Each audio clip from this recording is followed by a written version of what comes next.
Hello, good morning, welcome back to my another blog. এখন সকাল 10টা মতো বাজে। সকালবেলা একটু চা বিস্কিট দিয়ে সকালটা শুরু করেছি। ওয়েদারটা কিন্তু খুব মিষ্টি একটা ওয়েদার। কখনো রোদ হয়, কখনো বৃষ্টি হয়, বেশ ভালো লাগে এরকম এরকম ওয়েদারটা।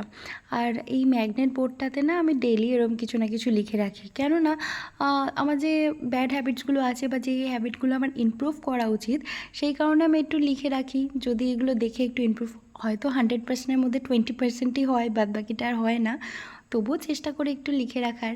তো এই ফ্রিজ ম্যাগনেট বোর্ডটার এখানটাতেই আমি লাগাই, আমার ফ্রিজের সামনে লাগানো যায় না, কারণ ওটা গ্লাস। আর না, আজ ব্রেকফাস্ট কিছু বানাইনি, একদম ডিরেক্ট লাঞ্চ বানাতে চলে গেছি।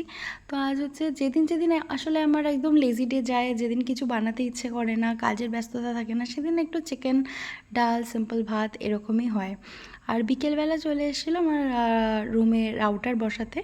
তো এই রাউটারের কাজ চলছে এখানে, কিন্তু দুঃখের বিষয় হচ্ছে আজ আমার বাড়িতে ওয়াইফাই মানে বসাতে পারলো না, কেননা কোনো একটা প্রবলেম হচ্ছিল কোনো কানেকশানে।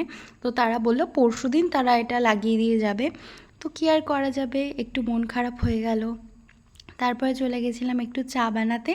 তো দুধ চা বানালাম, অনেক দিন পর আবার একটু দুধ চা খাচ্ছি। এখন আমি মাঝে সাঝে চা খাই, চারটার সময় খাই না, কিন্তু আজকে মনে হলো একটু চা খাই। তারপর একটু বিকেলবেলা এখন একটু রেডি হয়ে নিয়েছি, বিকেল বলতে এখন সন্ধেই হয়ে গেছে। তো সন্ধেবেলা একটু রেডি হয়ে চলে গেছিলাম বাজারে। আজকে বাজারে যাচ্ছে, টুকিটাকি কিছু কাজ আছে, আর ঘরের জিনিস কিছু সবজিপাতি কেনার আছে, তো সেই কারণে। তারপরে এসেছিলাম এই সামনে একটু কাপ গ্লাসের দোকানে, কিছু ভাবছিলাম যদি পছন্দ হয়। আমার কিন্তু চায়ের কাপ গ্লাস কিনতে খুবই ভালো লাগে। তারপর সবজি বাজার করে খুব খিদে পেয়ে গেছিলো, এখন প্রায় 8:30 বাজে। আমি অর্ডার করেছিলাম একটা চিকেন চিজ গার্লিক বার্গার, তার সাথে একটা সানসেট। তো না, বার্গারটা তো কোনো রকম খেয়েছি, বাট এই মকটেলটা আর শেষ করতে পারিনি, কেননা 9টা বাজে, এরপরে আমি আর কিছু পাবো না। সেই কারণে তাড়াহুড়ো করে বার্গারটা খেয়ে সানসেটটা হাতে নিয়ে এখন বেরিয়ে যাব। আর বেরোতে বেরোতে ভ্যান পেয়ে গেছিলাম, অনেক দিন পর এরকম জাঙ্ক খেলাম। চেষ্টা করি না খাওয়ার, তারপরেও কখনো ক্রেভিংস হয়ে যায়, তো কী আর করা যাবে।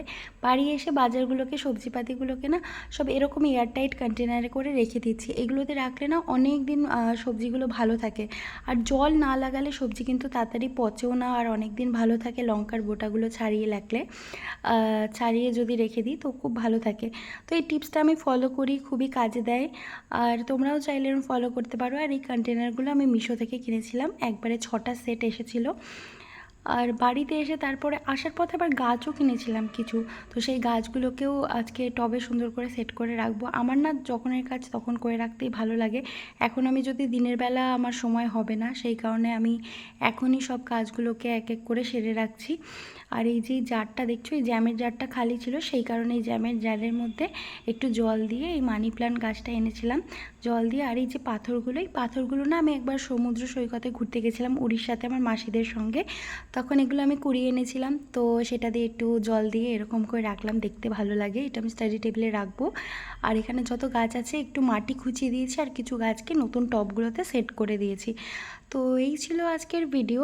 যদি তোমাদের ভালো লাগে তাহলে একটা লাইক, কমেন্ট, শেয়ার করে দিও। আর দেখা হবে পরে একটা ভিডিওতে। আজ তবে আসি, follow for more, thanks for watching, bye bye.